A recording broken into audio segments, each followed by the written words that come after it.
Dosa ಬ್ಯಾಟರ್ಗೆ onion ಹಾಕ್ಕೊಳ್ಳಿ, ಆಮೇಲೆ ಒಂದೇ ಒಂದು ಮೆಣಸಿನ್ಕಾಯಿ, ಆಮೇಲೆ ಇದಕ್ಕೆ ಜೀರಿಗೆ, ಆಮೇಲೆ ಗೋಧಿ ಹಿಟ್ಟು ಹಾಕ್ಕೊಂಡು ಚೆನ್ನಾಗಿ ಮಿಕ್ಸ್ ಮಾಡ್ಕೊಳ್ಳಿ.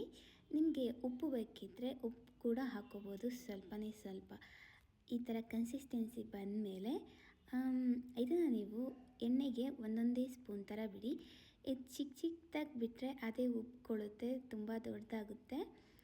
ಯಾರು ಕೂಡ ಗೆಸ್ಸೇ ಮಾಡೋಕ್ಕಾಗಲ್ಲ ನೀವು ಇದನ್ನು ದೋಸೆ ಹಿಟ್ಟಿಂದ ಮಾಡಿದ್ದೀರಾ, ಅದು ಕೂಡ ಮಿಕ್ಕಿರೋ ದೋಸೆ ಹಿಟ್ಟಿಂದ. ಅಷ್ಟು ಚೆನ್ನಾಗಿದೆ ಇದು, ತುಂಬಾ ಟೇಸ್ಟಿ ಅಂದರೆ ಟೇಸ್ಟಿಯಾಗಿರುತ್ತೆ. ಔಟ್ಸೈಡಿಂದ ಕ್ರಿಸ್ಪಿಯಾಗಿ ಮಸಾಲೆ ದೋಸೆ ಥರ ಕುರುಮ್ ಅನ್ನುತ್ತೆ, ಇನ್ಸೈಡಿಂದ ಸಾಫ್ಟಾಗಿರುತ್ತೆ, ತುಂಬಾ ಚೆನ್ನಾಗಿರುತ್ತೆ. ಏನಂದರೆ ಇದನ್ನು ನೀವು ಟೊಮೆಟೊ ಸಾಸ್ ಜೊತೆಗೆ ತಿನ್ನಬೇಕು, ಇನ್ನೂ ಚೆನ್ನಾಗಿರುತ್ತೆ. ಸೊ ಈ ವಿಡಿಯೋ ಇಷ್ಟ ಆಗಿದ್ರೆ ಲೈಕ್ ಮಾಡಿ ಫ್ರೆಂಡ್ಸ್. ಬಾಯ್.